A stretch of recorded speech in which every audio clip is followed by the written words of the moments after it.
So, nakita niyo yung panhalaga ng prayer at saka ng fasting. Sa Old Testament, si Ezra, chapter 8, verse 21-23, si Ezra kasi ay babalik sa Jerusalem from Babylonia para ayusin o ibalik yung pagsamba dahil nasira yung templo.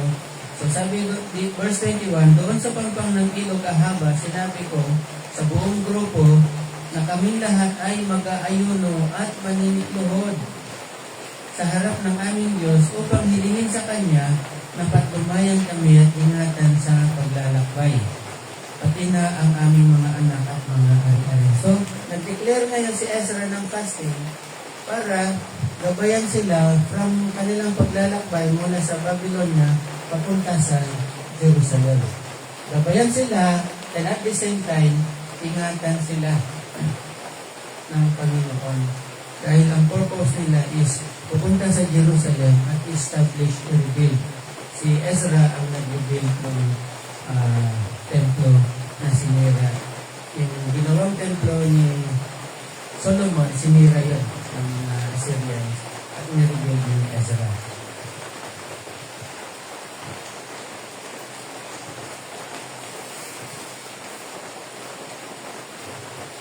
Pangatlo, so yung una ay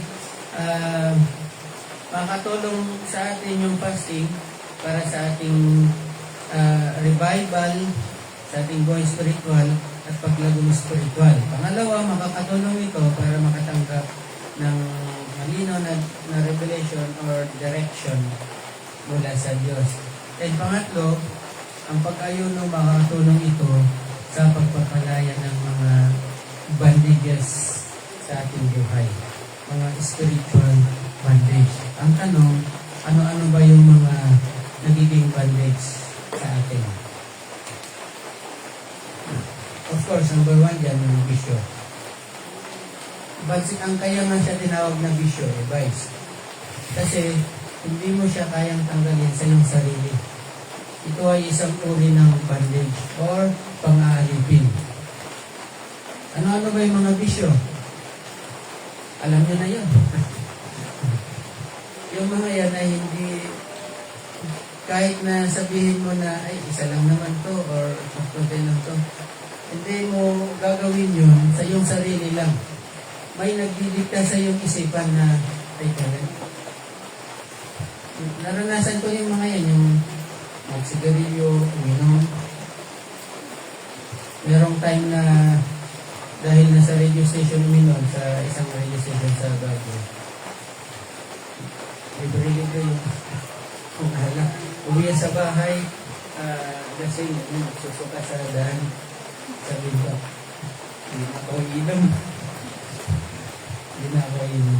Nasabi ko pa nga na ba, paglaki ko, hindi ko gagawin yung tatay ko. Tapos, uminom din. Susuka, ganyan, binata pa na kami. Wala pa sila. Susuka, sabi ko sa sir, hindi na ako, kinabukasan kasi lang. Kasi doon sa register yun, dami yung hala, sa mga sponsor, di ba? Okay. So, yun ay mga bandages na kahit na ayaw mong tanggalin sa'yo, babalik at babalik. Actually, alam niyo ba na yung pagle-lending din, isang uri din ng bandage. Pagle-lending ka pa rin. Sabihin mo kasi, kailangan ko ganito, magtatapang-tatapang ko dito. Pero ang katotohanan, pwede mong hindian, kaso lang bakit hindi mo mahindian? Dahil bandage siya. Lang ay yung mag-abstain o mag-liban sa pagkain. But we can fast from anything.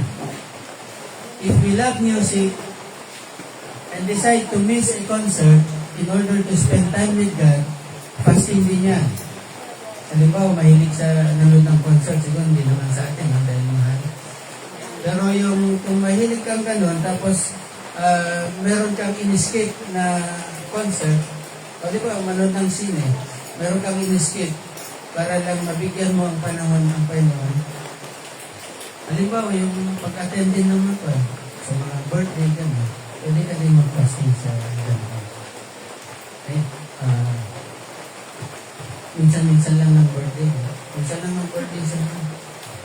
Kaso lang sa loob ng isang buwan, mag-birthday yung kaibigan mo, mag-birthday ka, mag-birthday kapatid mo, mag-birthday si Lola, si Lolo. At least minsan lang naman sila nag-birthday. Pero sa loob ng isang buwan, ang dami nag-birthday. Pero pwede ka rin mag-fasting doon. I'm not talking yung pagkain. Yung, let's say, natapat Sunday yung birthday, kaya mo bang ipagliban mo para magsimba? Okay. So, kung nakaya mo yun, ibig sabihin, umabot ka dun sa maturity. Si J.I. Packer ang nagsasabi nito. Sabi niya, binabasa ko lang po. Baka sabihin galing sa akin yun. Okay. It is helpful to think, sabi niya, of the parallel of human friendship. When friends need to be together, they will cancel all other activities in order to make that possible. There's nothing magical about fasting, sabi niya. It's just one way of telling God that your priority at that moment is to be alone with Him. Sabi niya, wala namang magical, wala namang something na mystical, or wala namang something na parang nakapagbigay sa iyo ng power o kapangyarihan, yung pag-fasting. Ito ay isang way lang daw, sabi ni J.I. Packer, na ipakita mo sa Diyos na binibigyan mo siya ng priority na at that moment ay gusto mo maging alone with God. Amen ba doon? So, sorting out whatever is necessary, and you have to cancel yung mga meal, yung mga party, yung mga concert, or whatever else you had planned to do in order to fulfill that priority.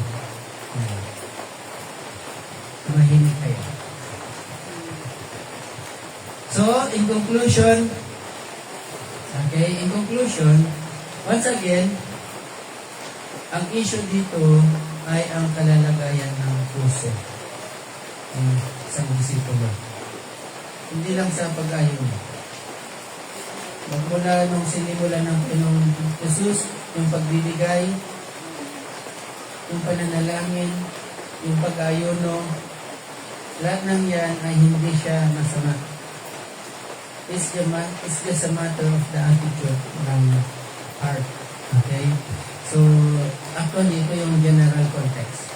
Nilalaman nung chapter na ito.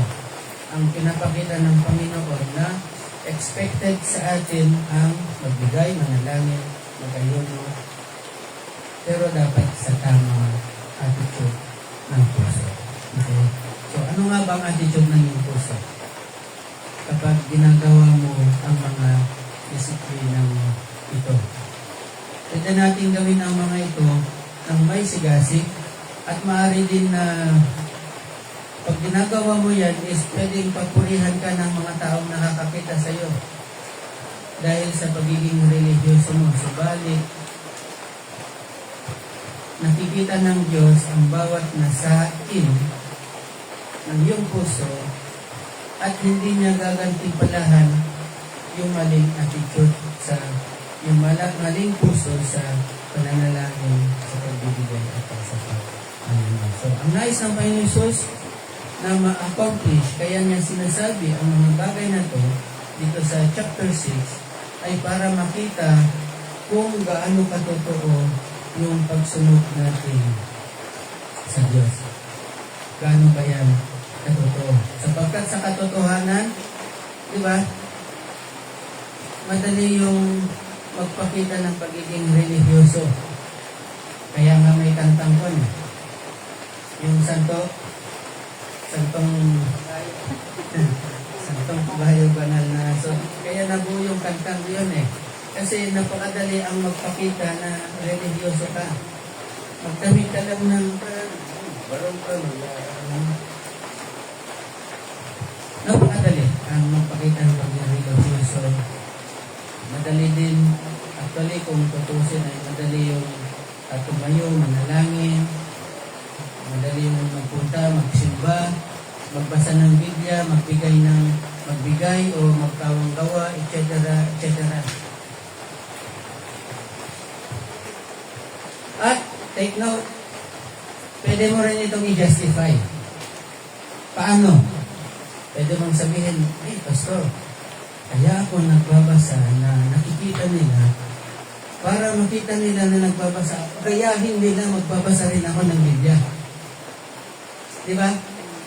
Kaya ako nananalangin sa harapan nila, para makita nila na pwede palang manalangin ng ganun. At mananalangin din sila. Okay naman yan.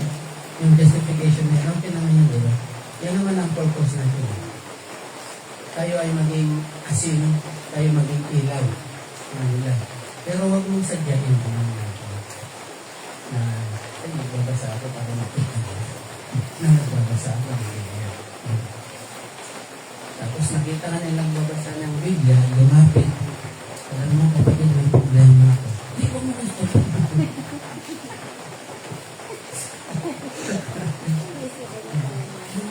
Mamay, papasa mo ko saan problema niya. Nasira ka agad. Okay. So, hindi naman ito masama, of course. At maganda naman na layunin. Kaso, kung ito ay ginagawa mo para mapansin ka ng tao, kung ito ay ginagawa mo at ang audience mo ay ang tao, hindi rin siya tama. Yun lang, ito naman. Kung ito ay ginagawa mo para sa Panginoon, take note, magiging maganda ang resulta. Hindi lang siya magiging maganda ang resulta, may reward ka pa sa Panginoon. Amen? So, encourage ko bawat isa sa inyo ay tumayo. Make sure na gawin natin to, yung ating pananalangin, ayusin natin yung ating pagbibigay, and practice din natin yung pag-ayon. But, sa lahat ng bagay na yan, let Jesus be the center of it all. Let's pray.